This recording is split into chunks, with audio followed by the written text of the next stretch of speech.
Bismillahirrahmanirrahim. وورث سليمان داود وقال يا أيها الناس علمنا منطق الطير وأوتينا من كل شيء. Ma'asyiral muslimin yang dimuliakan Allah Subhanahu wa taala. Al-Qur'an menyebut Sulaiman 16 kali di 6 surat. Pertama dalam surah Al-Baqarah, kedua dalam surah Al-An'am, ketiga dalam surah Al-Anbiya, keempat dalam surah An-Naml, kelima dalam surah As-Saba, dan keenam dalam surah Sad. Inilah surat-surat yang menceritakan tentang kisah Nabi Allah Sulaiman. Di dalam Al-Quranul Karim, Allah Subhanahu wa taala berfirman, wa warisa Sulaimanu Dawuda, dan Sulaiman mewarisi seluruh warisan Daud. Kalimat mewarisi bukan berarti warisan harta, karena Nabi SAW bersabda, nahnu ma'asyiral anbiya, kami para nabi, kata Nabi SAW, tidak pernah mewarisi harta. Ma tarakna sadaqah, apa yang kami tinggalkan itu adalah sedekah. Makanya Al-Imam Muslim meriwayatkan tentang kisah Fatimah radhiyallahu anha bintu Nabi sallallahu alaihi wasallam. Saat wafatnya Nabi, datang kepada Abu Bakar menuntut warisan dari ayahnya Nabi sallallahu alaihi wasallam. Tapi Abu Bakar menjelaskan tidak ada, karena Nabi sallallahu alaihi wasallam pernah bersabda, ma tarakna sadaqah, apapun yang kami tinggalkan dari harta itu semua sedekah. Dari situ Fatimah, bahasa kitanya agak dongkol dengan Abu Bakar, sehingga tidak mau bicara sampai wafat. Ada yang mengatakan 4 bulan setelah Rasul meninggal, kemudian Fatimah meninggal. Ada yang mengatakan 6 bulan, tapi tidak lebih dari 6 bulan. Lah ketika itu Ali radhiyallahu anhu belum berbaiat kepada Abu Bakar selaku khalifah. Kemudian setelah Fatimah meninggal, dikuburkan, malam-malam dikuburkannya, Abu Bakar tidak dikasih tahu. Karena juga ada perasaan tidak senang Ali kepada Abu Bakar, bukan masalah kekhilafahan, tetapi masalah waris. Jadi Ali radhiyallahu an setelah itu mendatangi Abu Bakar, kemudian mengemukakan ketidaksukaannya. Kenapa dia menzalimi ahli bait, kok tidak dibagikan warisan Nabi? Maka Abu Bakar tetap mengatakan bahwa Nabi tidak mewarisi, walaupun ada harta tidak bisa diwarisi oleh ahli warisnya, karena seluruh harta Nabi, baik yang ada di Fadak atau yang ada di Khaybar gitu ya, atau bagian khumus dari ghanimah, itu semua jadi sedekah. Abu Bakar tetap berpegang dengan sabda Nabi SAW, baru Ali paham. Setelah itu kemudian Ali berbaiat kepada Abu Bakar di tengah-tengah manusia, dan manusia pun senang karena Ali sudah akur lagi dengan Abu Bakar.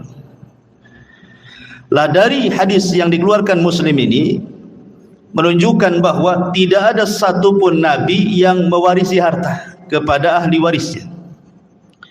Lalu apa kalimat wa warisa Sulaimanu Daud di sini?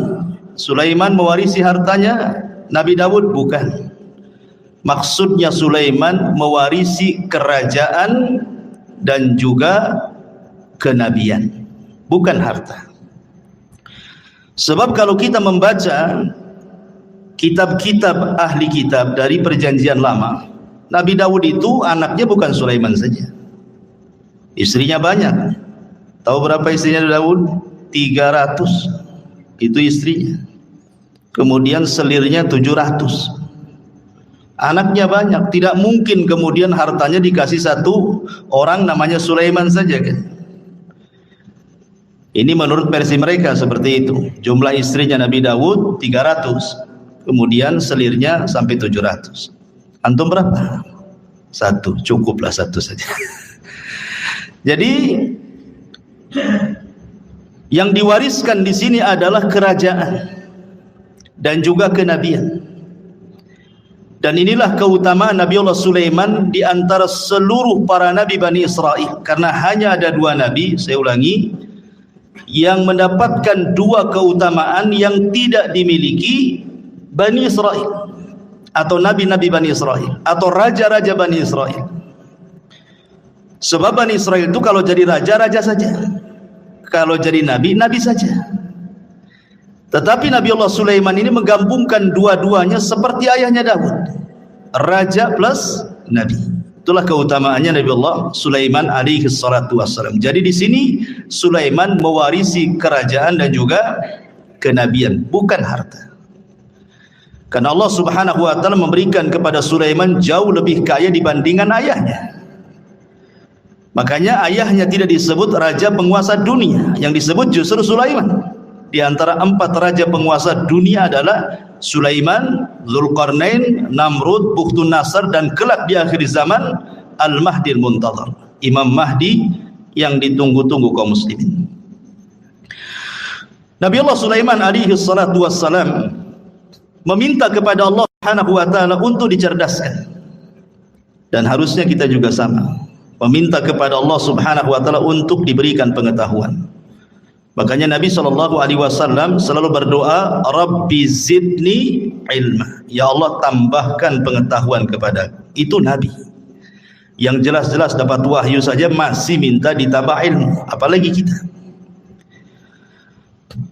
Disebutkan dalam hadis Abdullah ibn Amr ibn As radhiyallahu an, ketika Sulaiman selesai membangun Masjidil Aqsa.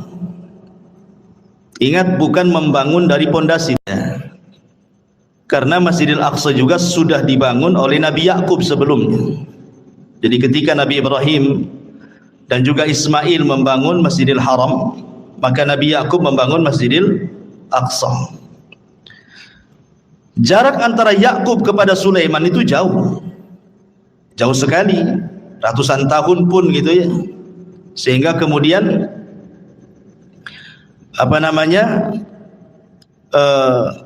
Nabi Allah Sulaiman alaihi salatu wassalam tidak sezaman dengan Nabi Yakub itu. Jadi Nabi Yakub itu Nabi Sulaiman itu bukan membangun dari dasar, tetapi Nabi Sulaiman alaihi salam hanya memperbaharui saja. Dia memperbaharui apa yang sudah ada. Kemudian dibuat pondasi, di atas pondasi. Itulah yang disebut dengan Haikal Sulaiman, yang sekarang sedang dicari-cari oleh orang Yahudi. Haikal itu, bagi orang Yahudi yakin kalau seandainya haikal itu maksudnya pondasi yang dibangun di atas pondasi Masjidil Aqsa sebelumnya itu didapati hari ini, maka mereka akan merobohkan Aqsa, kemudian akan membangun Masjidil Aqsa sesuai dengan haikal Sulaiman menurut mereka.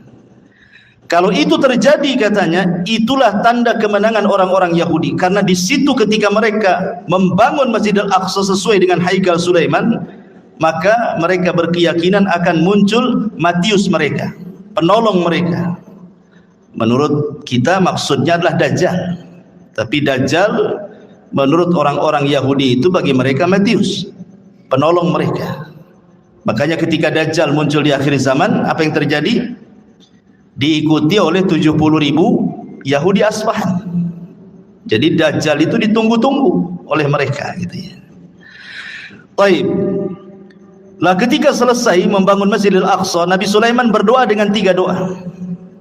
Doa yang pertama, kata Nabi Allah Sulaiman alaihi salatu wassalam, sa'alallaha hukman yusadifu hukmahu wa mulkan la yanbaghi li ahadin min ba'di.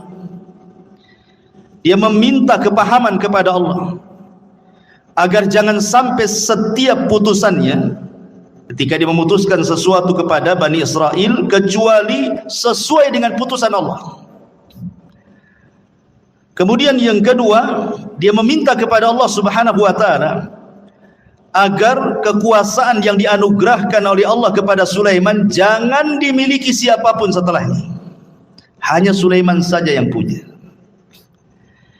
Makanya Nabi SAW ketika sedang sholat, kemudian diganggu oleh jin, syaitan, kemudian ditangkap, kemudian dicekik. Maka Rasul merasakan dingin air liur daripada jin syaitan ini. Kemudian Rasul mengatakan, kalau seandainya aku tidak ingat doa Sulaiman, wa mulkan la yambagi li ahadin min ba'di, kekuasaan yang tidak boleh dimiliki siapapun, sudah kuikat jin itu di tiang masjid supaya dilihat manusia dan dijadikan mainan, kata Rasul. Artinya dari sini bahwa Nabi Allah Sulaiman alaihi salatu wassalam meminta kepahaman kepada Allah agar jangan sampai putusannya salah. Jangan sampai putusannya salah, kalau bisa sesuai dengan putusan Allah Subhanahu wa taala. Makanya Allah kabulkan keinginan Sulaiman. Allah berikan Sulaiman berbagai macam mukjizat yang luar biasa. Nanti kita jelaskan. Baik, kita akan cerita fase di mana Nabi Sulaiman masih bersama ayahnya Nabi Allah Daud alaihi salatu wassalam berdasarkan Al-Quran dan hadis-hadis yang sahih saja. Adapun kalau ada kisah-kisah Israiliyat itu hanya sekedar pelezat cerita saja. Enggak perlu diyakini, tidak perlu didustakan, ya tidak perlu dibenarkan, ya sebagai pelengkap saja. Ma'asyiral muslimin yang dimuliakan Allah Subhanahu wa taala. Suatu ketika ada satu kisah dari dua wanita yang dua-duanya itu punya bayi. Dua wanita ini sedang mandi ceritanya. Kemudian bayinya diletakkan di samping pemandian. Rupanya ada serigala. Kemudian dimakanlah salah satu bayinya, kemudian dibawa kabur ke hutan. Akhirnya kemudian setelah mandi dua wanita ini, didapati cuma satu bayi.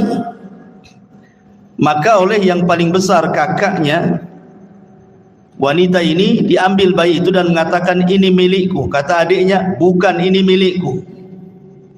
Akhirnya datanglah kepada Nabi Allah Daud alaihi salam, minta diputuskan ini bayi punya siapa, karena cuma satu masalahnya. Maka Nabi Allah Daud alaihi salatu wasallam tentu dengan ijtihad beliau seorang nabi. Akhirnya Nabi Daud memihak kepada yang memegang bayi, kakaknya, dan mengatakan itu bayimu, bukan bayi adik. Maka menangislah sang adik ini. Kemudian karena sudah putusan seorang raja, apalagi yang mau dibicarakan? Keluar. Sebelum keluar, Sulaiman masuk. Kemudian mengatakan, wahai ayahku, bisa enggak saya ikut memutuskan perkara ini? Kata ayahnya, silahkan saja. Akhirnya Sulaiman alaihi salatu wassalam kembali memutuskan kes dua wanita ini. Kemudian Sulaiman mengatakan, ambilkan pisau. Orang-orang tercengang, kenapa Sulaiman minta pisau? Kemudian dikatakan, mau apa dengan pisau itu wahai Nabi Allah Sulaiman? Kata Sulaiman, saya ingin belah bayi ini jadi dua, pusar ke bawah dan pusar ke atas. Kan ini kan dua wanita saling mengklaim ini. Biar adil, kita potong aja bayinya jadi dua. Yang pusar ke atas ambil kakaknya, yang pusar ke bawah ambil adiknya. Nah, selesai. Kakaknya mengatakan, kalau itu putusan wahai Sulaiman, silahkan saja. Tapi adiknya membantah, jangan wahai Nabi Allah. Kalau memang engkau hendak membunuh bayi itu dengan cara memutuskan jadi dua, memotong jadi dua, sebaiknya serahkan saja bayi itu kepada kakak saya. Enggak apa-apa, saya tidak punya bayi. Dari sini Sulaiman tahu siapa wanita yang punya rahmat, siapa wanita yang tidak punya rahmat. Kata Sulaiman, itu bayimu, bukan bayi kakakmu. Kenapa? Karena kakaknya tidak ada rahmat. Masa mau dipotong, silahkan saja. Sementara adiknya enggak mau, berarti menunjukkan bayi itu bayi adiknya. Karena biasanya seorang ibu ada keterikatan emosional dengan anaknya, kan? Maka Sulaiman mengatakan, ambil itu bayi. Dari sini Allah mengatakan, wa fahamna Sulaiman, kami berikan kepahaman kepada Sulaiman. Ini satu kisah. Kisah yang kedua, ini disebutkan di dalam Al-Quran surah Al-Anbiya ayat 78.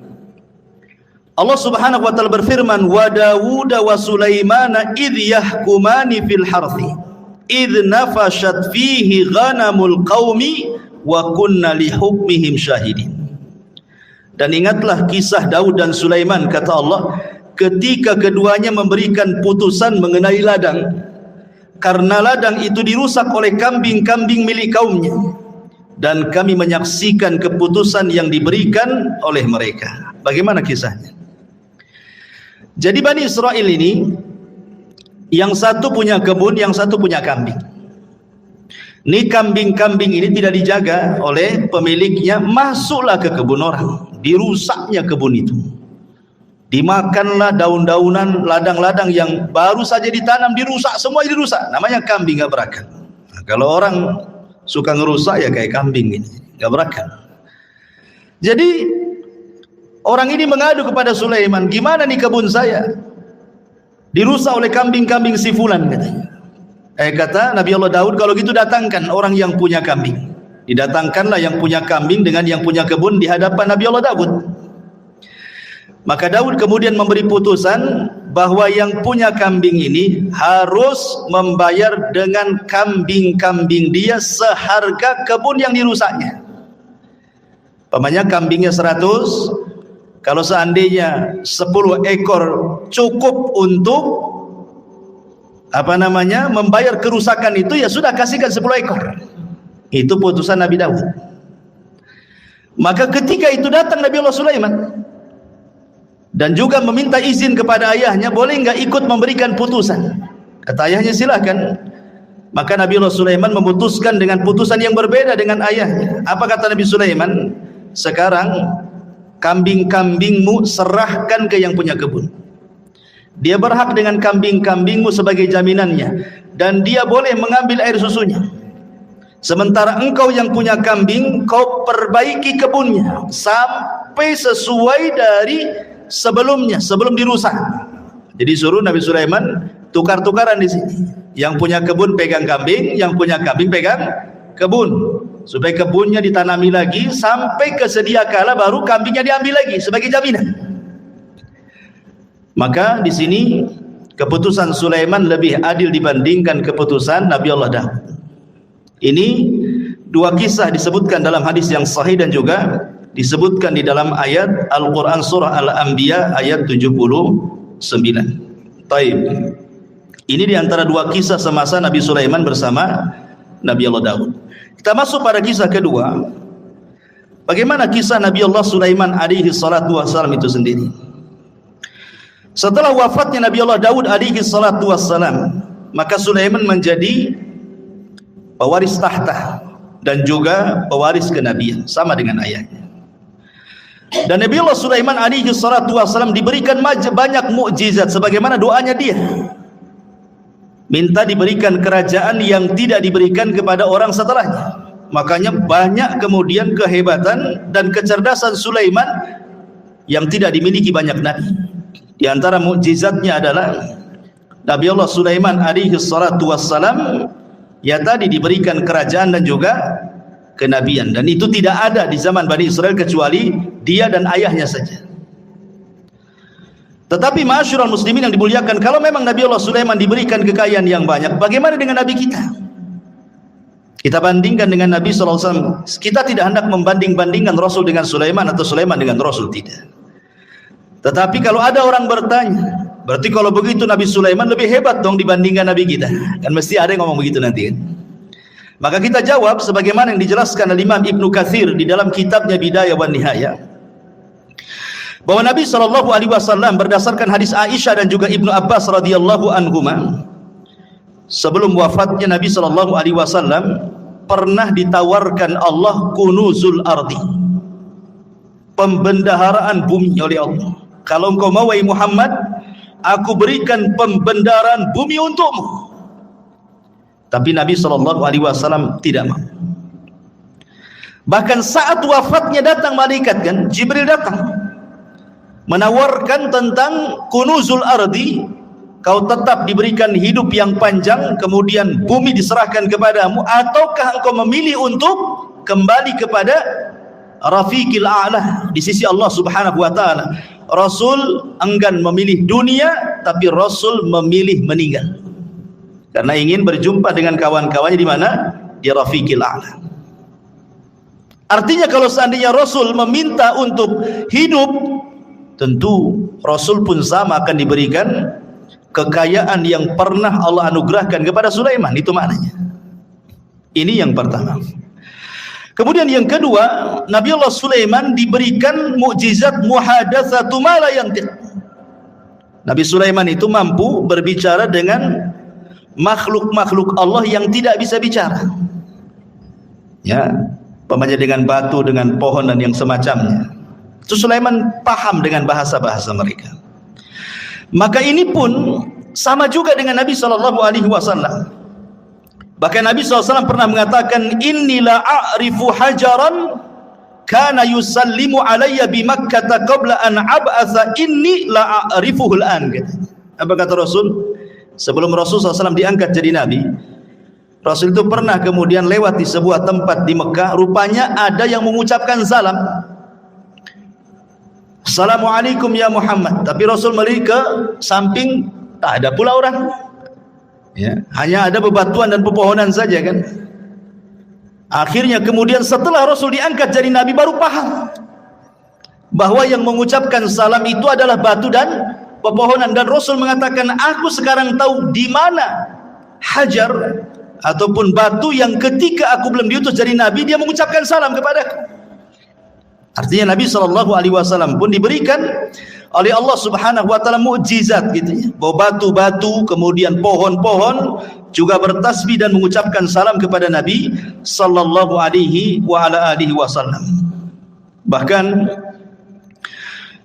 diriwayatkan dari Abi Sufyan dan dia Talha ibn Nafi' dari Anas bin Malik radhiyallahu an, jaa Jibril ila Nabi sallallahu alaihi wasallam dzata yaumin wa huwa jalisun hazinun qad hadaba bid-dima min darbati ba'di ahli Makkah. Jadi suatu ketika Rasul dipukuli ahli Makkah sampai berdarah. Jibril datang untuk menghibur Nabi sallallahu alaihi wasallam. Itulah bagaimana Nabi sallallahu alaihi wasallam luar biasa dalam berdakwah. Di permulaan dakwah sampai dipukuli oleh orang Makkah sampai berdarah juga. Maka Jibril mengatakan, atuhibbu an urika ayah.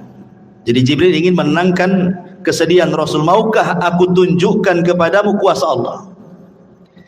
Maka Rasul mengatakan, na'am, tentu. Fanadhara ila syajaratin min wara'il wadi. Maka kemudian Jibril menatap satu pohon di balik lembah. Faqala, maka Jibril katakan, ud'u tilka syajarata fada'aha. Kau panggil saja pohon itu, maka pohon itu akan tercabut dari akarnya dan akar berjalan dan akan menghadap kamu, katanya. Kemudian Nabi SAW memanggil betul-betul pohon itu, betul-betul pohon itu tercabut dari akarnya, berjalan menghadap Rasul, mengucapkan salam. Kemudian kata Jibril, murha, perintahkan dia untuk kembali. Maka Rasul pun memerintahkan dia untuk kembali. Kata Rasul, hasbi, cukup, katanya. Artinya kalau Nabi SAW mau, semua pohon bisa diperintahkan, ya kan? Kalau mau, umpamanya kalau Nabi SAW mau, bisa saja pohon-pohon itu diperintahkan Nabi SAW. Dan ini mujizat Rasul. Dan sanadnya riwayat ini ala syarti Muslim, berdasarkan syarat Imam Muslim. Kemudian yang ketiga di antara mukjizat Nabi Allah Sulaiman, taskhirur riyah sakharahallahu li Sulaiman. Jadi Sulaiman mampu menundukkan angin. Tentu ada sebabnya kenapa Nabi Allah Sulaiman mampu menundukkan angin, ikhwan. Jadi suatu sore Nabi Sulaiman itu, dan itu disebutkan di dalam Al-Qur'anul Karim ketika kita bicara tentang kuda Sulaiman. Jadi Sulaiman itu suka dengan kuda perang.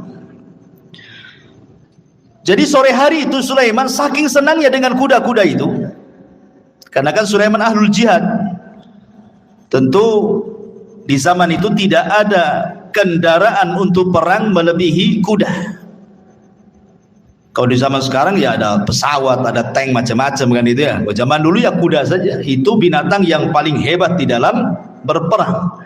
Makanya Allah bersumpah dalam Al-Quran, wal adiyati ghabha, demi kuda-kuda perang yang mengeluarkan suara terengah-engah. Dan Rasul mengatakan bahwa di ubun-ubun kuda perang itu ada barokah sampai kiamat. Dan Rasul mengatakan 3 olahraga yang disunnahkan: berenang, kemudian memanah, kemudian berkuda. Memang kuda itu ada keistimewaan. Dan di akhir zaman nanti perangnya kaum muslimin melawan orang-orang Nasrani itu dengan kuda, karena teknologi sudah tidak ada. Artinya kuda ini berkahnya sampai kiamat. Maka Sulaiman suka dengan kuda. Jadi suatu sore dia memandang kudanya, mengelus-elus kudanya gitu ya. Dan ingat, ada kuda khusus. Sulaiman itu punya kuda, dia punya sayap. Jadi ya ada kuda-kuda biasa, tapi ada khusus kuda Nabi Sulaiman itu bersayap dia. Jadi bisa terbang dengan kuda itu dengan sayap. Dari mana kita tahu kudanya Sulaiman itu bersayap? Dari perkataan Nabi SAW, dari senyumnya Rasul ketika Aisyah radhiyallahu anha masih kecil. Aisyah kan masih kecil kan, usianya masih muda. Jadi suka dengan boneka-bonekaan. Lah di antara boneka yang di depan Aisyah itu kuda yang bersayap. Jadi Rasul mengatakan, itu kok kuda bersayap, kata Nabi. Masa ada kuda bersayap? Kata Aisyah radhiyallahu mengatakan, bukankah kau tahu bahwa kudanya Sulaiman juga bersayap, katanya Aisyah. Fadhahikan Nabi SAW. Maka Rasul tersenyum. Dan Rasul tidak membantah kan, hanya senyum saja kepada Aisyah radhiyallahu anha. Dari sini sebagian ulama beristidlal bahwa ada kuda-kuda Sulaiman itu yang bersayap. Walaupun ada yang membantah bahwa Aisyah ini hanya menukilkan cerita-ceritanya orang-orang Quraisy, dan Rasul juga tersenyum, tidak mengatakan mengiyahkan dan juga tidak mentidakkan. Jadi ada juga yang membantah tidak ada, ya kuda-kuda tidak bersayap. Tapi ada juga yang mengatakan kuda Sulaiman itu ada yang bersayap gitu ya. Jadi saking asiknya dia memandang kuda Sulaiman itu, lupa dia sampai matahari terbenam. Harusnya dia melaksanakan dua rakaat salat, karena salat itu sudah ada sejak zaman dulu. Lihat Zakaria, wa huwa yusalli fil mihrab, dia sedang salat di mihrab, menunjukkan para nabi salat. Jadi sampai terbenam matahari lupa salat dia. Setelah terbenam baru ingat salat. Menyesal Sulaiman.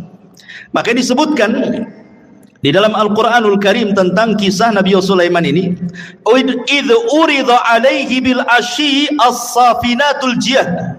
Ingatlah ketika pada satu sore dipertunjukkan kepada Sulaiman kuda-kuda yang jinak tetapi sangat cepat larinya. Faqala, maka Allah katakan, inni ahbabtu hubbal khair, menghikayatkan perkataan Sulaiman.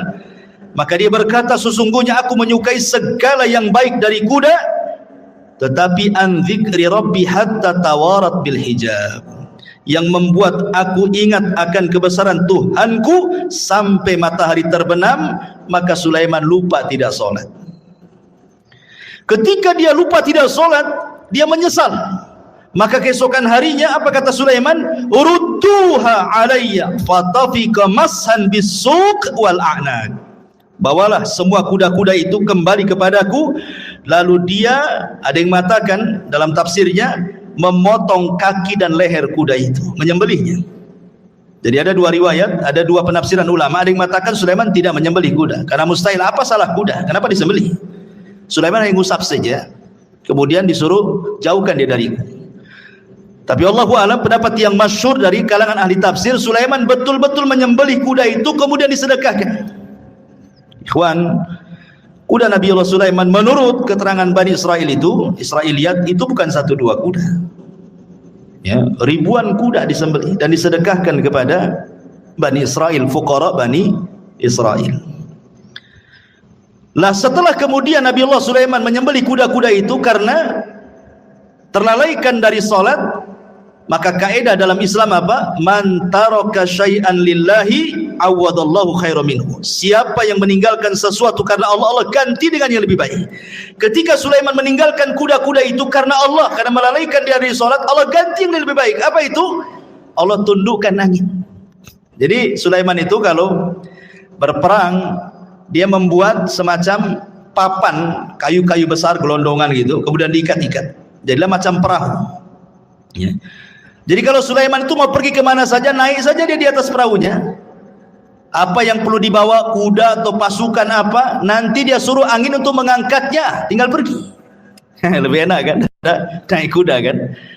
Makanya disebutkan dalam Al-Quran itu, kalau kuda itu mampu berjalan 1 bulan, cuman setengah pagi berangkat, sore sudah sampai. Kalau naik kuda, sebulan perjalanan. Dan itu berarti Allah berikan yang jauh lebih baik dibandingkan kuda. Itulah sebabnya ditaklukkan angin kepada Nabi Allah Sulaiman alaihi salatu wassalam. Taib. Bagaimana dengan Nabi sallallahu alaihi wasallam? Apa keutamaan yang mungkin setara dengan ditundukkan angin kepada Nabi Allah Sulaiman? Maka Imam Ibnu Katsir rahimahullahu taala menyebutkan beberapa perbandingan. Beliau mengatakan, amma taskhirur riyah li Sulaiman faqad qala Allahu fi sya'nil ahzab. Kalau memang Sulaiman ditundukkan angin sehingga mudah untuk berperang melawan musuh-musuhnya, maka Rasul pun diberikan oleh Allah Azza wa Jalla dengan mukjizat yang sama yang dicantumkan dalam surah Al-Ahzab. Ya ayyuhalladzina amanu udhkuru ni'matallahi 'alaikum id ja'atkum junudun fa arsalna 'alaihim rihan wa junudan lam tarauha. Wahai orang-orang yang beriman, ingatlah nikmat Allah atas kalian ketika kami datangkan tentara-tentara kami, kata Allah, dalam bentuk angin, dan juga tentara-tentara yang tidak dilihat, maksudnya malaikat. Ya. Jadi kalau Sulaiman untuk berperang mereka atau dia dan juga pasukannya dibawa oleh angin, maka Allah Subhanahu wa taala juga memberikan mukjizat, tentara-tentara Allah membantu Rasulullah, termasuk angin dan juga para malaikat. Makanya ada istilah nusirtu bis sabah wa uhlikatil adu bid-dabur, kata Rasul. Aku ditolong dengan angin pagi dan kaum Ad dihancurkan dengan angin sore. Makanya sepanjang sejarah Nabi SAW tidak berperang. Kalau menyerbu sebuah kaum, tidak pernah menyerbu siang, sore atau malam.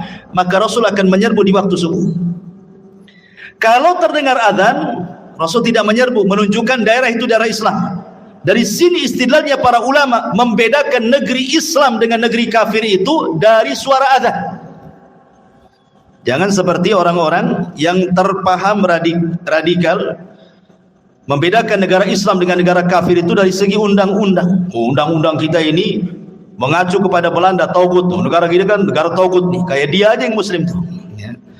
Bukan itu yang membedakan negara Islam dengan negara kafir. Kalau dalam negara itu banyak saut-sautan adzan, berarti negara Islam tuh. Kalau ada sebagian negara kita memang tidak sesuai dengan apa yang diturunkan Allah dan Rasulnya, ini bukan pembeda bahwa negara itu dikatakan negara taugut seperti negara kita ini. Ini bukan negara taugut. Ya. Kita ini negara Islam, walaupun sebagian undang-undangnya tidak mengacu kepada Islam. Kenapa? Berdalil dengan hadis tadi. Kalau Nabi SAW mendengar suara azan, Rasul tidak menyerang, Rasul pulang. Tapi kalau Rasul tidak mendengar suara azan, berarti negeri kafir itu diserang sama Nabi. Berarti kalau masih dengar suara azan bersaut-saut, apalagi negeri kita luar biasa, bukan dari masjid saja, musola berserak, sampai ringtone handphone pun suara azan, apalagi gitu ya.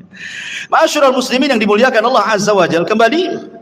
Jadi Nabi SAW juga dikuasakan angin oleh Allah sehingga menghancurkan perang Ahzab itu, perang luar biasa, ikhwan. Bayangkan Nabi dikepung, namanya Ahzab. Ahzab itu kelompok-kelompok. Siapa kelompok-kelompok ini? Orang kafir Quraisy bergabung dengan orang-orang Yahudi, bergabung dengan orang-orang suku-suku Arab yang benci dengan Nabi, bergabung dengan orang munafik dari dalam lagi. Kalau bukan karena Allah, kalah Nabi itu. Tapi Allah utus angin, kemudian menghempas tenda-tenda, menakutkan kuda-kuda mereka sehingga pada kabur semuanya, sehingga habis perbekalan mereka, kendaraan mereka enggak ada, pulang tunggang langgang, menang dalam perang Ahzab. Ya. Taib. Kemudian juga dalam perang Badar, 350, 314 melawan 1000 lebih tentara. Rasul pun tidak punya pengalaman perang. Sahabat yang dibawa pun bukan sahabat pilihan, karena dalam perang Badar itu tidak ada tuntutan sahabat ikut, karena memang tujuannya bukan perang. Tujuannya mau mengambil hartanya Abi Sufyan yang dari Syam menuju ke Mekah. Untuk apa? Sebagai pengambil hak. Dulu mereka hijrah ke Madinah, hartanya diambil orang Quraisy. Sekarang orang Quraisy lagi dagang tuh, maka dagangannya mau diambil sebagai ganti apa yang sudah mereka ambil. Rupanya Abu Sufyan cerdas pula, ngirim dom-dom supaya memberitahu Abu Jahal bahwa dia akan diserang. Abu Jahal menyiapkan pasukan 1000, rupanya terjadi perang Badar. Jadi perang Badar ini perang yang tak terduga masalahnya. Tetapi sampai Nabi ketakutan, takut kalah. Maka di malam harinya diistighosah di samping Abu Bakar dan mengatakan, Allahumma intahlik hadhil isabah falan tu'bad abada. Ya Allah, kalau kau hancurkan kelompok yang sedikit ini, enggak ada lagi yang menyembah kamu di permukaan bumi, katanya. Allah menangkan 314 melawan 1000. Allah menangkan. Siapa yang Allah menangkan? Kaum muslimin. Dengan apa? Diutusnya oleh Allah 5.000 malaikat. 5.000 malaikat diutus. Kalau Sulaiman menggunakan tentara jin, tetapi Rasulullah SAW diutus oleh Allah bi 5.000 minal malaika. 5.000 malaikat turun dipimpin Jibril menggunakan kuda namanya Kaidum. Kudanya Jibril itu namanya Kaidum. Kaidum Haizum. Haizum namanya. Ya, siapa kuda Jibril? Haizum. Kaidum Haizum. Ya, sambil memacu kudanya. Sebentar saja kalah orang musyrik itu. Ya. Taib, masyarul muslimin yang dimuliakan Allah Azza wa Jalla. Ini mukjizat Nabi Sulaiman. Kemudian mukjizat Nabi Sulaiman yang lain, taskhirul jin. Bisa menundukkan jin.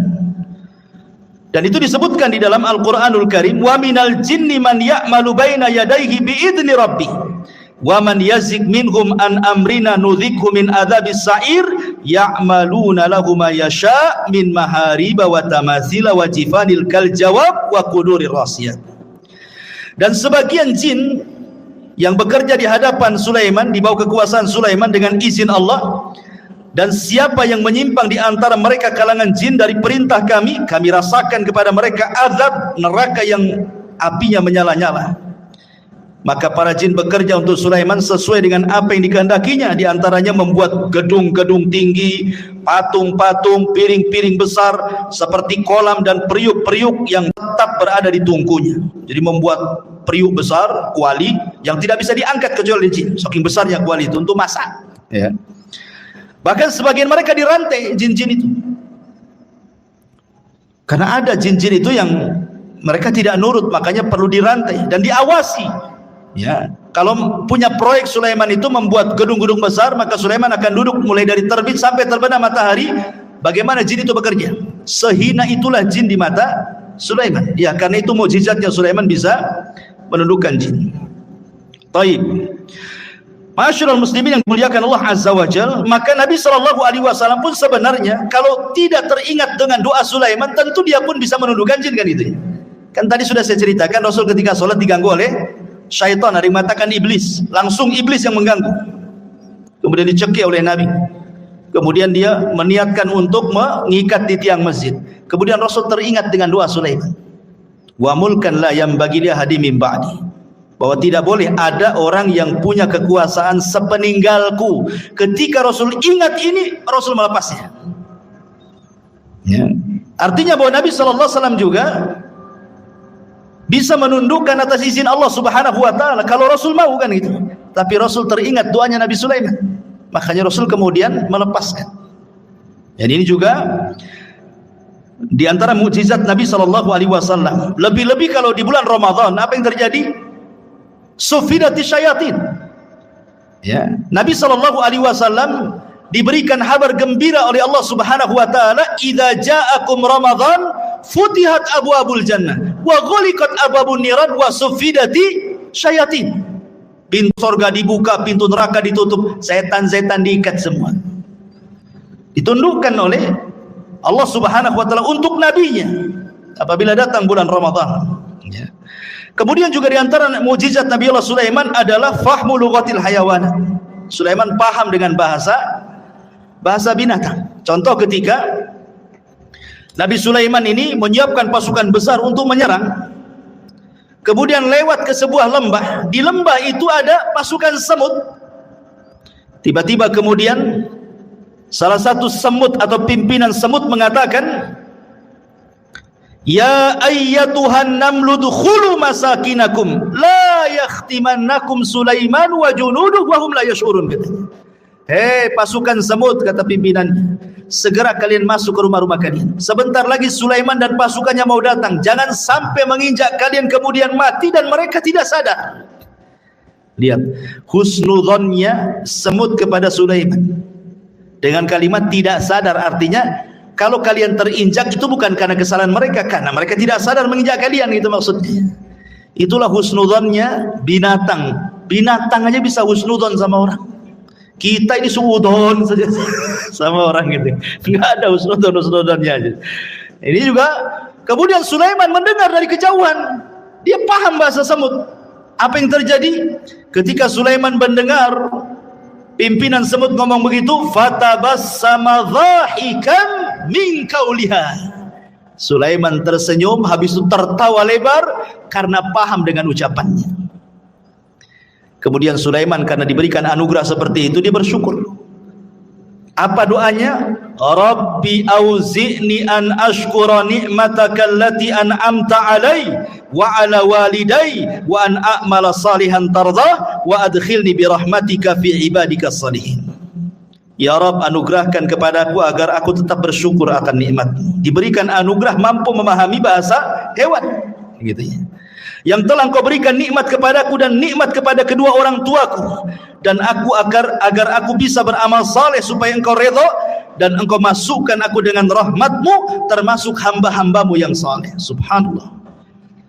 Manusia sekaya Sulaiman, manusia sehebat Sulaiman, manusia yang kekuasaannya sampai separuh dunia, masih mengatakan saya bersyukur akan nikmat-Mu kepadaku. Ini pelajaran bagi orang-orang kaya, ya. Sekaya apa sih Anda dengan Sulaiman itu? Sekaya apa? Berapa uang di rekeningnya Anda itu? Berapa mobil yang Anda punya? Berapa rumah yang Anda punya itu?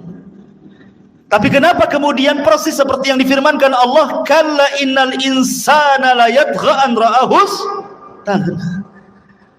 Ternyata kekayaan itu sirru tughyan, rahasia bejatnya orang. Kata Allah, sekali-kali jangan seperti itu. Terkadang ada orang yang melampaui batas ketika Allah bukakan kekayaan kepadanya. Sulaiman masih bersyukur. Beda pula dengan Qarun. Qarun malah mengatakan apa? Innama utitu min ilmin indi. Enak saja kau mau ngambil zakatku. Dia ngomong sama utusannya Nabi Musa itu. Enak saja kau mau mengambil zakatku, katanya. Ini harta aku yang dapat. Sama sekali Qarun tidak menasabkan harta itu kepada Allah, sehingga Allah katakan wa khassafna bihi wa bidarihil ardh. Kami tenggelamkan si Qarun dan seluruh harta-hartanya ke dasar bumi. Jadilah kalau sekarang nemu harta dikit-dikit harta Qarun, harta Qarun. Nemu dompet aja harta Qarun, semua harta Qarun, ya. Intinya bahwa di sini ada pelajaran besar. Kemudian juga Sulaiman mengajarkan akhlak. Bagaimana dia tersenyum kepada semut, ya. Dan senyum itu bagian daripada akhlak yang sangat murah tetapi besar nilainya, besar pengaruhnya, ikhwan. Apalah susahnya senyum coba? Senyum itu tidak susah, tapi pengaruhnya besar. Senyum itu jauh lebih berpengaruh dibandingkan ngomong, ya. Karena biasanya orang yang suka senyum itu langsung disukai orang.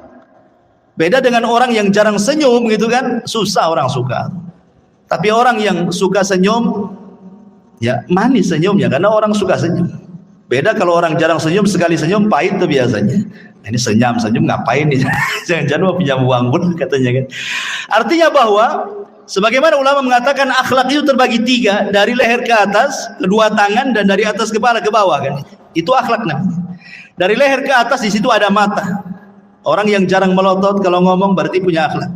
Orang yang jarang mengeluarkan kata-kata kotor kecuali santun, maka itu berakhlak. Telinganya tidak mendengar kecuali yang dibolehkan dia mendengar. Hidungnya tidak mencium kecuali yang dibolehkan dicium. Senyumnya selalu tersebar. Itu akhlak namanya, ya. Kemudian kedua tangan mudah membantu orang. Kemudian dari badan ke atas, ketika kita bicara dengan orang, kita berhadap-hadapan. Jangan badan kita ngadap kemana, orang pula ngadap ke kita. Mentang-mentang dia kaya, pejabat, kemudian nggak direken ngomong apa sebelah itu. Dia ngadap sana, orang ngadap sini, kan itu. Nggak berakhlak badannya, ya. Jadi itu akhlak namanya. Sulaiman mengajarkan akhlak, fatabassam, dia pun senyum. Dan Rasul mengatakan tabassumuka li akhika sadaqah. Senyum kamu kepada saudaramu itu sedekah. Coba bayangkan, kalau antum senyum ketemu orang senyum, berapalah sedekah. Mungkin antum bakhil mengeluarkan uang, ya. Gantilah uang itu dengan senyum, kan enak.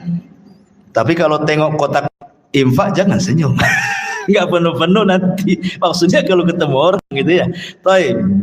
Kembali bahwa Nabi Allah Sulaiman alaihi salatu wasallam mampu paham dengan bahasa binatang. Sekarang bagaimana dengan Nabi sallallahu alaihi wasallam? Al-Imam Ibnu Katsir mengatakan, "Wa laqad utiya Muhammadun sallallahu alaihi wasallam misla dzalik wa aktsar minhu." Rasul pun diberikan hal yang sama, bahkan lebih banyak dibandingkan Sulaiman, kata Imam Ibnu Katsir.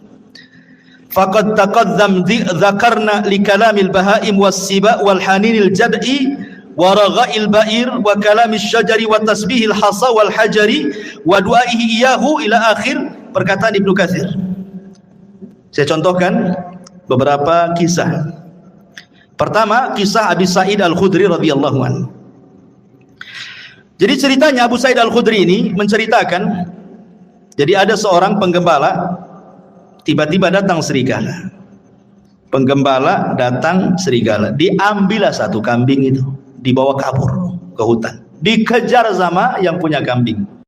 Akhirnya direbut lagi dari serigala itu. Tiba-tiba serigalanya bisa bicara. Apa kata serigala ini? Ala tattaqillah, tidakkah kau bertakwa kepada Allah? Tanzi'u minni rizqan saqahullahu alayya. Kata serigala, tidakkah kau bertakwa kepada Allah, wahai penggembala? Kau sudah merebut rizki yang Allah anugerahkan kepada kau, kau ambil lagi, katanya. Kagetlah ini penggembala kambing. Kok serigala bisa bicara kan itu ya? Ini aneh ini serigala ini, kok bisa bicara gitu. Kalau sekarang kan tengok di punggungnya ada baterainya enggak? Gitu, berarti robot itu ya. Nah, kemudian orang ini mengatakan, ya ajibah, dzambun yukallimuni kalamal insi. Saking herannya penggembala ini mengatakan, kok kamu bisa bicara seperti manusia, katanya.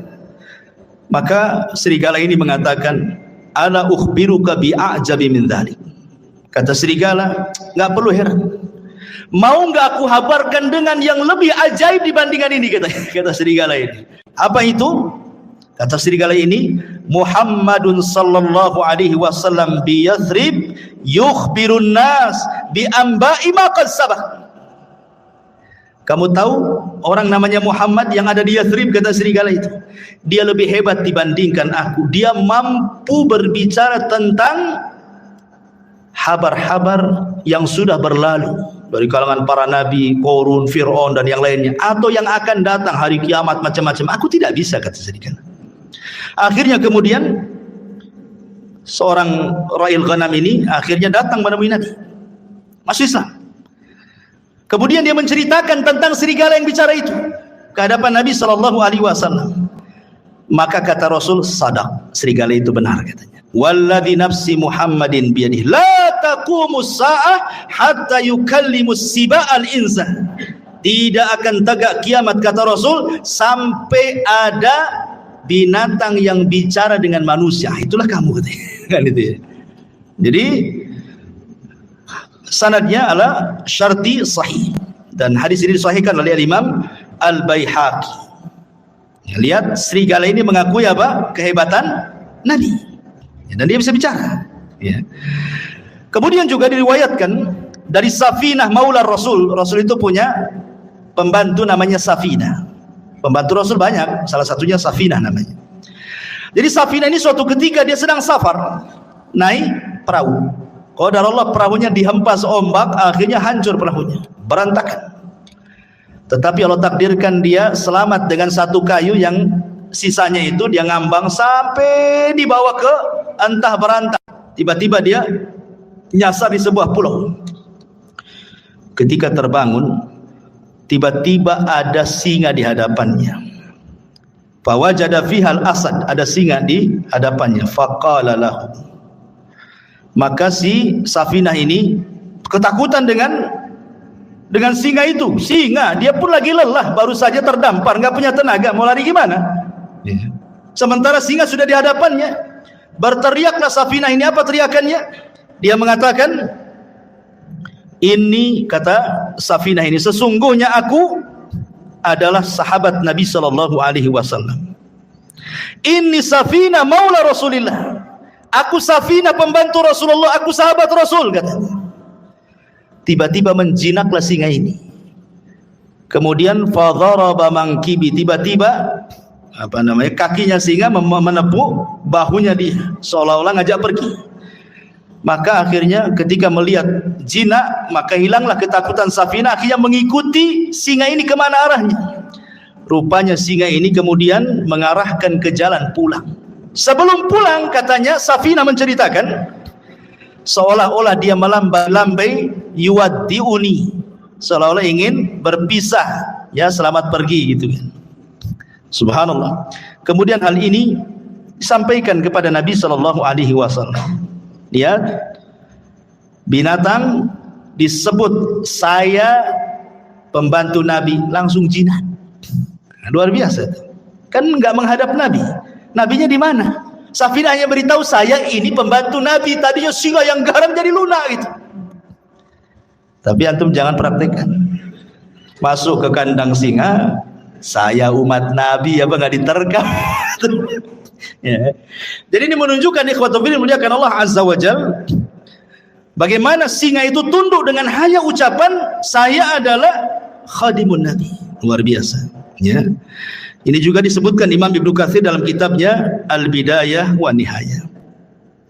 Kemudian juga disebutkan dari Abdurrahman ibn Abdullah ibn Mas'ud, dari bapaknya, dia mengatakan, kunna ma'a Rasulillah SAW fi safarin famararna bi syajaratin fiha farha hamratan fa akhadnahuma. Kata Abdurrahman ibn Abdullah ibn Mas'ud, dari bapaknya, dia berkata, kami pernah safar bersama Rasul dalam peperangan. Tiba-tiba kami ini melihat ada burung cantik di atas pohon, cantik sekali. Kemudian naiklah salah seorang kami, diambilnya telurnya itu, diambil telur burung itu.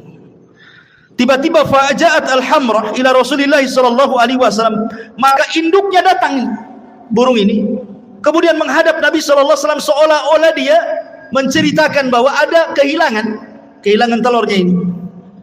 Maka Nabi SAW langsung membariskan pasukan dan mengatakan, man faja'a hadza bi farkhaiha, siapa yang menyakiti anak burung ini, katanya. Rasul tahu gitu ya.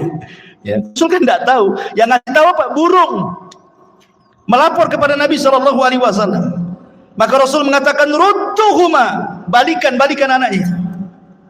Kemudian dalam riwayat, rudduhu rahmatan biha, kembalikan. Kalian harus punya kasih sayang. Ya, sahabat mengembalikan. Artinya bahwa kalau Nabi SAW juga diberikan oleh Allah Subhanahu wa Ta'ala mujizat yang sama, paham dengan bahasa binatang. Sampai Imam Ahmad meriwayatkan dari musnadnya kisah tentang Anas bin Malik radhiyallahu an, bahwa suatu ketika Anas bin Malik radhiyallahu an masuk bersama Rasul di haid min haidil Ansar, di ganggang kota Ansar, kota Madinah, ya. Apa yang terjadi? Kata Anas bin Malik radhiyallahu an, tiba-tiba datang seekor ghanamun fasajadat lahu. Tiba-tiba lari seekor kambing, sujud pula di hadapan Nabi.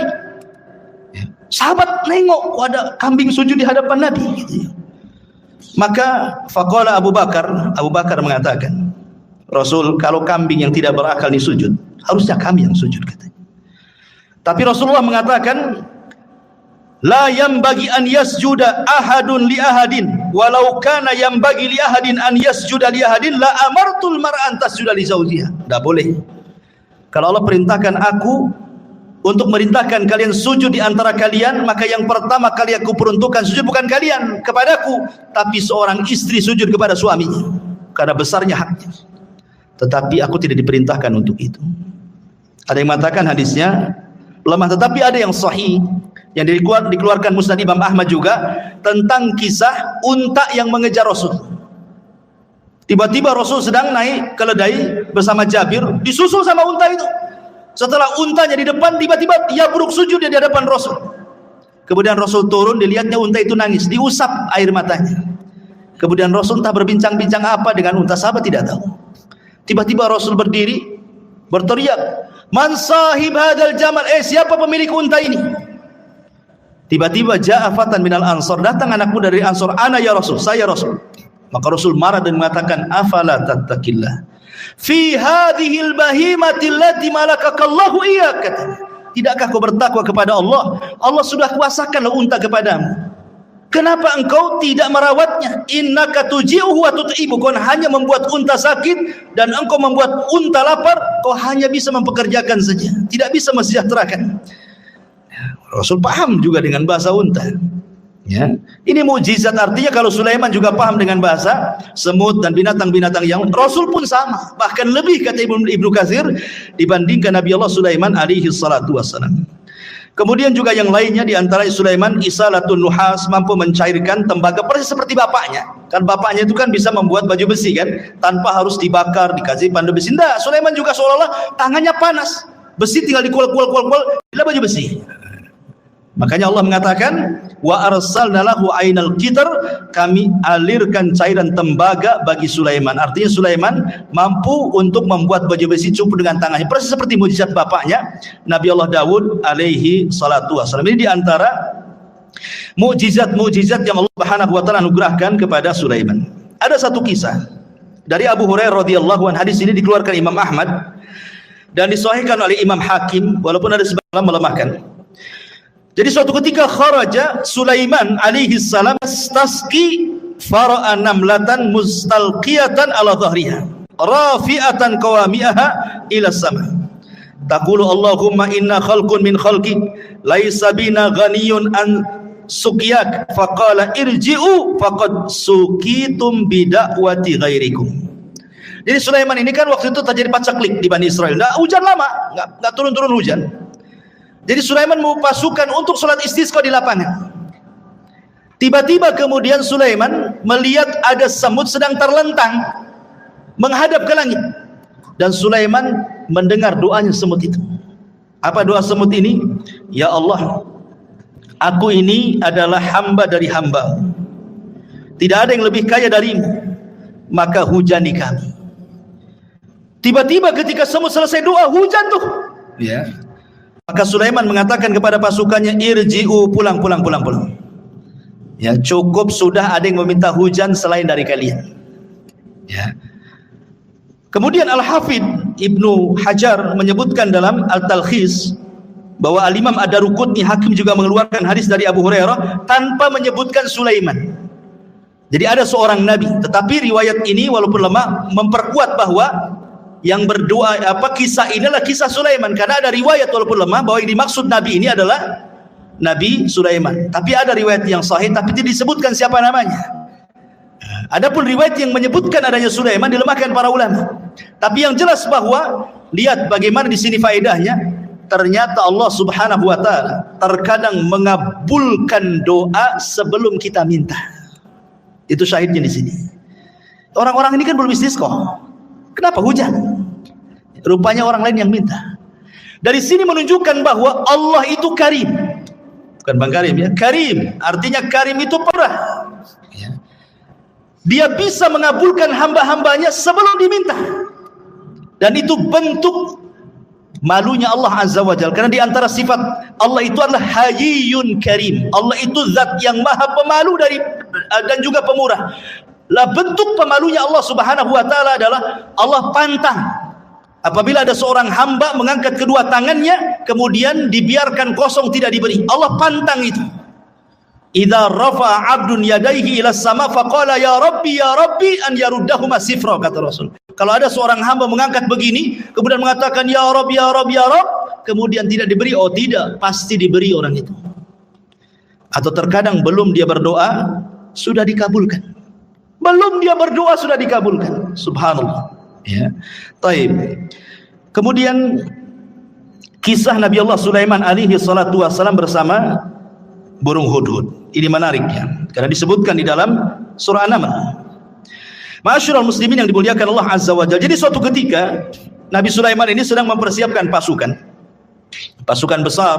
Bayangkan pasukan Sulaiman ini jin, manusia, binatang, kemudian di atasnya burung terbang. Jadi nggak pernah terkena sengatan matahari.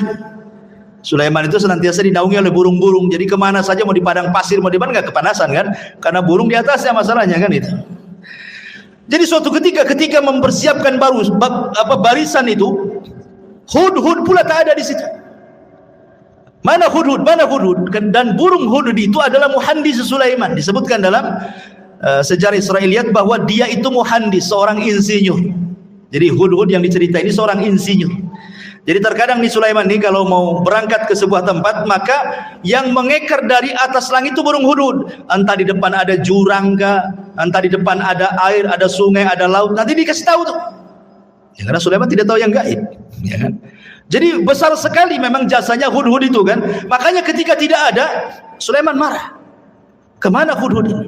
Awas saja kata Sulaiman, kan? Ngancam Sulaiman. Kalau dia datang dan tidak membawa alasan, la u'adzibannahu adzaban syadidan aw la adzbahannahu aw la ya'tiyani bisultanin mubin, katanya. Kalau dia datang tidak bawa alasan, ku siksa dengan siksa yang berat, atau ku sembelih dia, atau ku maafkan kalau bawa alasan, katanya. Ternyata famakatha ghaira ba'id. Ternyata Hudhud sudah datang. Dari mana coba Hudhud?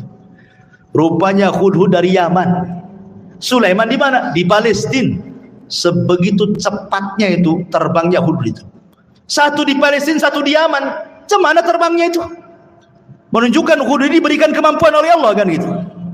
Kemudian melapor, aku punya alasan kenapa aku tidak ada, kata Hudhud. Apa kata Hudhud? Dia mengatakan, inni wajadtu faqala ahattu bima lam tuhit bihi wajituka bi min saba'in binaba'in yakin inni wajadtu imra'atan tamlikuhum wa utiyat min kulli syai'in walaha arsyun azim, katanya. Wahai Sulaiman, wahai rajaku, tunggu dulu ya. Aku punya pengetahuan yang kau tidak punya. Ini menunjukkan Sulaiman tidak tahu yang gaib. Kalau dia tahu yang gaib tentu tidak akan ancam-ngancam Hudhud ya. Jadi Nabi itu tidak tahu yang gaib. Hatta Sulaiman yang banyak mujizatnya sekalipun tidak tahu yang gaib. Buktinya Hudhud mengatakan, aku punya ilmu yang kau tidak punya, katanya. Dan di sini menunjukkan tawadhu'nya seorang Sulaiman, raja besar, penguasa dunia, masih mendengarkan alasan. Enggak diktator dia. Kalau diktator main cincang aja lah kan gitu ya. Didengerin tawadhu Sulaiman. Kalau punya alasan ngomong bahasa kita ya kan. Dia mengatakan begini, wahai Sulaiman, aku baru terbang ke Yaman. Aku temui di Yaman ada kerajaan besar. Rupanya yang memimpin seorang ratu, katanya. Itu kerajaan luar biasa, katanya. Memuji kerajaan itu. Masalahnya, kata Hudhud, mereka ini wajadtuha wa qaumaha yasjuduna lisyamsi min dunillah wa zayyana lahumus syaitanu a'malahum fasaddahum anis sabil fahum la yahtadun. Tapi sayang wahai Nabi Allah, dia dan kaumnya menyembah matahari, bukan Allah yang disembah. Dan setan sudah menyesatkan mereka, menghalangi jalan Allah, dan mereka tidak dapat petunjuk, katanya. Subhanallah. Hudhud membawa risalah apa? Risalah tauhid, menunjukkan bahwa semua hewan tidak suka kesyirikan.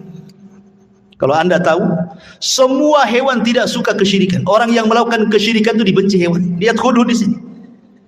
Dia menyampaikan soal kesyirikannya kerajaan Ratu Balqis itu. Ya, jadi kalau ada orang yang melakukan kesyirikan, bukan kita ahli tauhid saja yang tidak suka, burung pun tidak suka. Ini Hudhud tuh gak suka dengan orang yang nyembah selain Allah ini. Kemudian diceritakan alasannya, setan sudah menghiasi mereka sehingga mereka tersedari Allah. Dari sini menunjukkan bahwa kesesatan apapun, kata Hudhud, pasti sutradaranya setan. Kalau ada orang nyimpang, orang sesat gitu ya, berarti dalangnya setan tuh di belakangnya itu. Hudhud ngasih tahu tuh sama kita ya. Akhirnya kemudian Sulaiman ya nggak begitu percaya saja. Namanya habar itu bisa ya bisa tidak kan gitu. Makanya Sulaiman akhirnya gini saja, kita lihat asadaqta am kunta minal kadhibin. Kita lihat beritamu, apakah engkau termasuk orang dusta ataukah benar beritamu itu. Jangan asal cerita saja, bawa bukti, katanya. Nih aku akan tulis surat, bawa surat itu ke ratu yang ada di sana. Akhirnya ditulis lah, tulisannya salah satunya apa? Bismillahirrahmanirrahim. Jadi pertama yang menulis Bismillahirrahmanirrahim itu Nabi Sulaiman. Sebelum Nabi kita, Nabi Sulaiman sudah menulis Bismillahirrahmanirrahim min Sulaiman, dari Sulaiman. Itu sejarah awal Bismillah itu. Ketika Ratu Balqis sedang duduk-duduk, datang si Hudhud itu ngasih surat. Dibaca surat itu, kagetnya bukan kepala. Ya. Habis itu kemudian dia kumpulkan pembesar-pembesarnya Ratu Balqis ini. Kemudian Ratu Balqis mengatakan, qalat ayyuhal mala inni ulqiya ilayya kitabun karim. Telah sampai kepadaku surat yang karim. Lihat, Ratu Balqis menghargai surat itu. Dia tahu karena isi surat itu dari seorang nabi, ya. Kemudian Ratu Balqis mengatakan, ya ayyuhal mala aftuni fi amri ma kuntu qati'ata amran hatta tashhadun. Sekarang bagaimana pendapat kalian? Ini raja maunya kita masuk Islam, kalau tidak dia serbu kita, katanya. Kata raja-raja ini, kata para pembesarnya, tunggu dulu hai ratu, nahnu ulu quwwatin wa ulu ba'sin syadid wal amru ilaiki fangduri madza ta'muri. Tenang, kita ini kerajaan besar, tentara kita kuat, kita hadapi sajalah, katanya. Tapi putusan tetap kepadamu, nurut kepada Ratu Balqis. Ratu Balqis ini orang berakal, makanya dia mengatakan kepada para pembesarnya, ingat, innal muluk idza dakhulu qaryatan afsaduha wa ja'alu a'izzata ahlaha adillata wa kadzalika yaf'alun. Ingat, siapapun negerinya, manapun negerinya, kalau sudah diserang musuh, pasti orang mulia akan jadi hina, nanti jadi tawanan, ya, nanti akan dibunuh, nanti anaknya, ibunya jadi yatim, menjanda, macam-macam lah kan gitu. Ini bahaya, enggak usahlah kayak gitu. Gini sajalah, kata Ratu Balqis, dia akan ngaku nabi. Gimana kalau seandainya kita kirim hadiah banyak-banyak saja? Kita lihat, kata Ratu Balqis, kalau memang dia seorang nabi, pasti dia akan tidak akan menerima hadiah ini. Tapi kalau dia raja yang haus kekuasaan, pasti diterima. Kita lihat nabi atau bukan, katanya. Itu cerdasnya Ratu Balqis itu. Dikirim hadiah banyak-banyak. Ya. Ketika kemudian Sulaiman mendapatkan hadiah itu, Sulaiman mengatakan, qala atumiddunani bimal fama atani Allah khairun mimma atakum bal antum bihadiyatikum tafrahun. Kata Sulaiman, enak saja kalian kirim hadiah, katanya. Aku sudah punya semuanya, yang aku miliki, yang Allah berikan itu jauh lebih baik daripada yang engkau miliki, kata Sulaiman. Lihat, Sulaiman selalu menasabkan kepada Allah di sini. Apa kata dia? Atumidduni bimali fama atani Allah. Ini bahasanya. Yang Allah berikan kepadaku, kata Sulaiman, jauh lebih baik dibandingkan yang Allah berikan kepada kalian, hai Balqis, katanya. Begitulah seorang muslim, harusnya apapun nikmat sekecil apapun nasabkan ini dari Allah, gitu maksudnya. Ini Sulaiman orang kaya, penguasa, tapi masih menasabkan kepada Allah terus, kan gitu. Kita sudah kere, sudah miskin, ini uang saya, enak saja suruh sedekah, kan. Masyaallah muslimin yang dimuliakan Allah Azza wa Jalla. Akhirnya kemudian Ratu Balqis sedikit ngeper juga. Ternyata seorang nabi, karena Sulaiman sudah tahu siapa dia, kan itu ya. Dan Sulaiman tahu bahwa Ratu Balqis akan masuk Islam. Dari mana tahunya? Dari akalnya yang cerdas. Dia tidak mau perang, malah ngirim hadiah. Jadi Sulaiman mengira-ngira ini pasti dapat hidayah wanita ini. Makanya kemudian Sulaiman akhirnya apa? Punya siasat, dikumpulkannya pasukannya, jinnya, orang soleh dikumpulkan. Apa kata Sulaiman? Sebelum si Balqis datang ke sini, baiknya istananya kita pindahkan dari Yaman ke sini, katanya. Siapa yang bisa mindahkan istananya Ratu Balqis ke hadapanku, kata Sulaiman. Akhirnya qala ifritun minal jin. Bangunlah jin ifrit. Ifrit itu di bawahnya iblis, ya. Di bawahnya ifrit ada namanya Maroddah yang diikat di bulan Ramadan itu. Apa kata jin ifrit? Ana atika bihi qabla an taquma min maqamik. Aku bisa mendatangkan istana itu, wahai Sulaiman, sebelum kau bangkit dari tempat dudukmu di singgasanamu itu. Menunjukkan bahwa jin punya kekuatan, bisa memindahkan sebuah istana, kan? Bisa dipindah. Apalagi mindah uang di celengan, paling mudah itu. Ya, kalau antum punya uang di celengan kok hilang, jangan-jangan dipindah ifrit. Pas dicek tak ada lubang, betul lah dipindah jin. Tapi kalau ada lubang itu bukan jin yang mindah, orang rumah itu yang mindah. Baik. Jadi akhirnya ifrit mengatakan, perintahkan aku saja, sebelum kau bangkit istana sudah sampai di sini.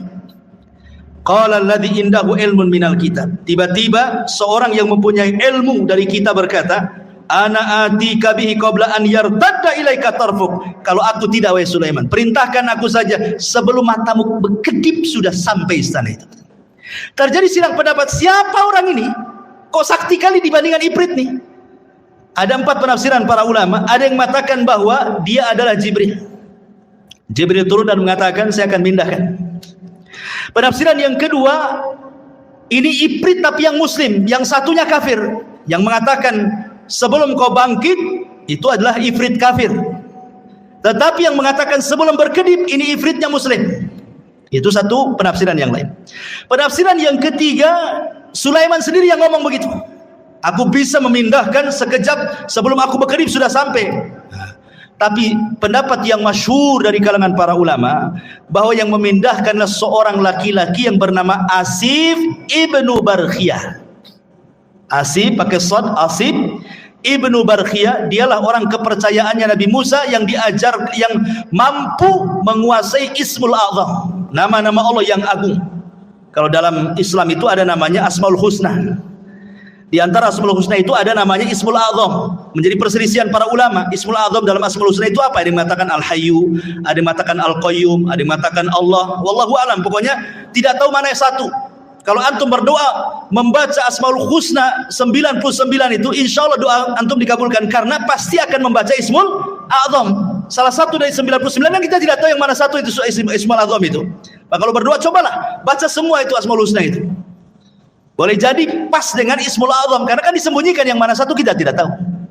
Lah Asif bin Barkhiyah ini menguasai Ismul A'zam. Makanya kemudian dia berdoa kepada Allah sebelum berkedip istananya sudah sampai. Seorang-orangnya juga keangkut di istana itu. Bayangkan. Ratu Balkis datang ke hadapan Sulaiman. Kata Sulaiman, sebelum Balkis masuk ke istana, kita robah dikit katanya. Masih kenal nggak dengan istana? Apa yang dirobah? Tehelnya. Keramiknya dirubah, dibuat apa? Dibuat kaca. Ya. Karena kan di istana dipindah diletakkan di lautan, masalah istana itu. Kan bawahnya air tuh. Dikasih kaca. Jadi seolah-olah kalau nginjak itu nginjak air gitu. Jadi kata Ratu Balkis kepada Sulaiman kepada Balkis, betul nggak istana? Kayaknya iya, kayaknya tidak katanya. Dia ragu-ragu deh. Iya ke tidak kan itu? Kalau tengok bangunannya iya. Tapi kok isinya beda kan itu ya. Makanya sempat disebutkan dalam Quran ini, Balkis ini sampai kemudian menyingkap pakaiannya, khawatir terkena air, padahal itu kaca tuh. Dari situlah dia melihat kehebatan Sulaiman. Akhirnya Ratu Balkis mengatakan perkataan menunjukkan dia masuk Islam, wa aslamtu ma'as Sulaiman lillahi rabbil alamin. Maka Balkis pun mengatakan, aku sekarang masuk Islam bersama Sulaiman. Dia masuk Islam akhirnya. Tapi menjadi perselisihan apakah Balkis ini menjadi istri Sulaiman atau tidak, itu menjadi khilaf ulama. Ada yang mengatakan jadi istrinya, ada yang mengatakan tidak. Wallahu a'lam. Tidak ada riwayatnya. Karena Sulaiman ini juga istrinya banyak. Ada dalam sebuah hadis yang sahih. Jadi suatu malam Sulaiman itu diberikan kekuatan mampu menggauli istrinya. Istrinya 100 ikhwan. Ada yang mengatakan yang 60 istri sahnya, yang 40 selirnya. Ya. Jadi semuanya 100. Kata Sulaiman, malam ini bernazar ingin menggauli semua istrinya dalam satu malam. 100 wanita digauli satu malam. Kalau nggak punya kekuatan, tengkleng lantum tuh. Ini kan khusus para nabi. Nabi itu diberikan kekuatan oleh Allah. Sulaiman diberikan kekuatan itu. Kemudian Sulaiman bernazar, aku ingin gauli dalam satu malam ini semua istri-istriku, dan aku berdoa kepada Allah setiap istriku mengandung punya anak, dan kujadikan semuanya tentara di jalan Allah untuk berperang. Itu Sulaiman. Itu nadarnya. Rupanya Sulaiman lupa membaca insya Allah. Harusnya dia mengatakan insya Allah. Karena masyiah itu tetap milik Allah. Kalau kita berkehendak, Allah tidak mungkin terjadi. Allah berkehendak, kita tidak, pasti terjadi. Itu semua kaidah seperti itu. Harusnya Sulaiman mengucapkan insya Allah. Maka malam itu digilir semua istri-istrinya. Rupanya tidak ada yang mengandung kecuali satu. Ketika melahirkan, separuh manusia, separuh bukan. Tidak punya kaki. Puntung kakinya ke atas. Ya, nggak punya kaki. Ya. Itulah makanya kenapa walaupun dia seorang nabi, tetap masyiah itu milik Allah. Kehendak itu milik Allah. Makanya penting mengucapkan insya Allah. Apapun, mengucapkan insya Allah. Mau datang besok, insya Allah. Datanglah insya Allah. Tolonglah datang insya Allah. Oh, kayaknya orang sekarang kalau bilang insya Allah ragu-ragu tuh. Padahal insya Allah itu maksudnya mengaitkan kejadian kepada Allah, karena Allah yang berkehendak. Walaupun kita sudah yakin besok akan datang, yang namanya kehendak milik Allah ternyata ketabrak, ternyata ada masalah, ternyata macet, kan nggak jadi juga kan gitu ya. Makanya setiap apapun gantungkan kepada Allah Subhanahu wa taala. Untuk terakhir karena waktu juga. Jadi sebelum wafatnya Nabiullah Sulaiman alaihi salatu wassalam, ada satu kisah juga yang menarik di sini tentang kisah seorang petani. Ya, belum saya ceritakan. Jadi suatu ketika ada seorang petani, dia berangan-angan ingin mendapatkan kekuasaan seperti yang dimiliki oleh Sulaiman. Akhirnya kemudian angin itu tiba-tiba kemudian memberitahu Sulaiman bahwa ada orang yang berangan-angan ingin seperti dia. Angin yang menceritakan kepada Sulaiman. Maka Sulaiman pun datang kemudian menemui petani itu dan mengatakan, wahai petani, janganlah kau berangan-angan sesuatu yang kau tidak mampu. Jangan. Ya, dan di sini juga ada berdoa itu sesuai dengan kemampuan. Jangan berdoa kepada Allah meminta sesuatu yang mustahil antum dapat. Walaupun kita tahu bahwa bagi Allah tidak ada yang mustahil. Tapi kan kita melihat kenyataan. Ya, umpamanya antum ini hanya kerja ya gaji mungkin pas-pasan, serabutan, tukang bangunan ke ojek online atau apa gitu kan. Berdoa, ya Allah, jadikan aku presiden, umpamanya kan. Buatkan aku istana besar. Ya mustahil juga. Bagi Allah tidak mustahil, tapi kan kita tahu kemampuan kan. Ya, seperti orang ini kan meminta kepada Allah supaya diberikan seperti yang diberikan kepada Sulaiman kan. Maka Sulaiman mengatakan, janganlah meminta sesuatu kecuali yang engkau mampu. Kata Sulaiman, demi Allah, tasbihnya engkau satu kali, la tasbihatun wahidatun, kata Sulaiman, khairun minad dunya wa ma fiha. Kau cukup bertasbih, subhanallah, itu lebih baik dibandingkan dunia dan isinya, kata Sulaiman. Subhanallah ya, keistimewaan tasbih ya, subhanallah. Taib, jadi sebelum wafatnya Sulaiman, tadi saya sudah jelaskan, Sulaiman membangun Masjidil Aqsa. Kemudian berdoa kepada Allah Subhanahu wa taala dengan 3 doa. Ya, salah satunya doanya apa? Supaya Sulaiman diberikan hukum yang tidak menyelisih hukum Allah. Yang kedua, agar kerajaannya yang sudah dikuasai jangan diberikan kepada orang yang setelahnya. Yang ketiga, siapapun yang datang ke Masjidil Aqsa tidak berniat kecuali untuk sholat, keluar seperti bayi yang dilahirkan tidak punya dosa. Kata Rasulullah, adapun yang 2 sudah dikabulkan. Adapun yang ketiga, aku hanya mengharap Allah mengabulkannya. Kenapa? Karena Rasul sudah sholat di Baitul Maqdis ketika Isra Mi'raj. Kan itu ya. Dia ingin dikabulkan yang ketiganya. Dan yang terakhir, kisah wafatnya Sulaiman. Jadi ketika Nabi Allah Sulaiman alaihi salatu wassalam mendekati ajalnya, dia meminta kepada Allah Subhanahu wa taala agar kewafatannya Nabi Sulaiman ini jangan sampai diketahui bangsa jin yang sedang bekerja. Karena memang walaupun demikian kan yang bekerja kepada Sulaiman bukan jin muslim saja, jin kafir banyak. Dan mereka harus ditunggu. Makanya Nabi Sulaiman itu kalau menunggu jin-jin kafir sedang bekerja itu mulai dari terbit matahari berdiri di singgasananya sampai terbenam matahari. Jadi betul-betul mereka diawasi terus 24 jam. Jadi suatu ketika Sulaiman ini sedang memegang tongkat. Kemudian Allah takdirkan datang malaikat maut mencabut nyawa Nabi Allah Sulaiman. Lama Sulaiman itu tidak dijelaskan dalam sejarah berapa lama dia duduk di singgasananya sambil bertelekan kepada tongkatnya gitu. Ya, sambil tongkat. Jadi yang menjadikan jasad Sulaiman tidak jatuh karena ada tongkat yang dipegangnya. Entah berapa lama, wallahu alam, tidak dijelaskan, Quran tidak menjelaskan, hadis juga tidak menjelaskan gitu. Yang jelas tiba-tiba tongkat itu dikerumuni oleh rayap, kemudian memakan tongkat itu sedikit demi sedikit. Akhirnya kemudian tongkat itu pun patah, lemah, hancur, Sulaiman terguling. Ketika Sulaiman terguling, maka jin-jin mengatakan, kalaulah kami tahu yang gaib Sulaiman itu sudah mati, tentu kami tidak dihinakan seperti ini. Dari sini menunjukkan bahwa jin tidak tahu yang gaib. Ya. Lah ketika Sulaiman meninggal dunia, ingat ketika di zaman Nabi Sulaiman itu kan banyak dunia perdukunan ya. Sebelum Sulaiman diutus itu kan dunia perdukunan di mana-mana. Ya. Makanya Allah utus Sulaiman untuk memberantas dunia perdukunan. Makanya diutus Asif ibn Barkhiyah tadi untuk mengambil semua buku-buku dukun-dukun itu. Kemudian diancam dukun-dukun itu, kalau masih melakukan praktik perdukunan dibunuh. Maka tidak ada berani satupun dukun yang melakukan praktik perdukunan. Mereka diminta taubat dan mentauhidkan Allah. Kemudian buku-bukunya disimpan oleh Asif ibn Barkhiyah di sebuah kotak, dan itu diletakkan di bawah singgasana Sulaiman. Sulaiman pernah ngancam, siapa yang mengambil buku sihir ini, kalau dia manusia, aku bunuh dia. Kalau dia dari kalangan jin, terbakarlah dia. Ketika Sulaiman meninggal dunia, jin tidak bisa mendekati karena terkena sumpahnya Sulaiman, kalau dia ambil sama dia kan terbakar.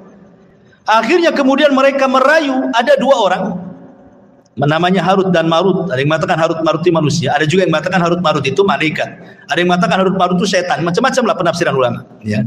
Tapi yang jelas bahwa akhirnya diambillah oleh Harut dan Marut ini, kemudian diajarkan kepada manusia. Harut Marut sudah mengatakan ini tidak boleh diajarkan kepada kalian. Kalau kalian bisa belajar ini bisa kufur masalahnya. Sehingga ada sebagian orang Yahudi tidak mau belajar, tapi ada juga yang tetap belajar. Akhirnya kemudian tersebarlah kesyirikan sihir kembali setelah Sulaiman wafat. Ya. Lah, jin ini, iblis ini, yang kemudian menghasut orang-orang untuk mengambil buku sihir di bawah singgasana Sulaiman, mengatakan, kalian tahu nggak? Kenapa Sulaiman bisa menundukkan angin, bisa menundukkan ini itu macam-macam? Dia itu punya sihir. Kalau kalian tidak percaya, itulah di bawah singgasananya ada buku-bukunya. Kalau kalian ingin seperti Sulaiman, ambil pelajari katanya. Dari sinilah muncul keyakinan Yahudi bahwa Sulaiman itu bukan nabi, tetapi tukang sihir. Makanya di zaman Nabi SAW ketika Rasul kemudian memuji Sulaiman, menjelaskan tentang mukjizat-mukjizat Sulaiman, orang-orang Yahudi Madinah tidak terima dan mengatakan Sulaiman bukan nabi, Sulaiman itu penyihir. Ketika itulah turun surah Al-Baqarah 102, wattaba'u ma tatlu syayatin ala mulki Sulaiman wa ma kafara Sulaiman walakinna syayatina kafaru yu'allimuna an-nasa sihra ila akhiril ayat. Dan mereka mengikuti apa yang dibacakan oleh setan-setan di zaman kerajaan Sulaiman. Sulaiman tidak kafir, artinya Sulaiman tidak mengajarkan sihir. Lalu siapa yang mengajarkan sihir itu? Setan-setan itulah yang mengajarkan sihir. Jadi kita katakan bahwa Sulaiman itu nabi, tapi orang Yahudi mengatakan dia sihir, penyihir. Nauzubillah. Makanya Allah turunkan wattaba'u ma tatlu syayatin ala mulki Sulaiman wa ma kafara Sulaiman walakinna syayatina kafaru yu'allimuna an-nasa sihra wa ma unzila 'alal malakaini bi Babila Harut wa Marut. Wallahu a'lam. Kisah Harut Marut panjang, tidak perlu dikisahkan, di lain kesempatan saja. Ini di antara kisah singkat dari Nabi Allah Sulaiman.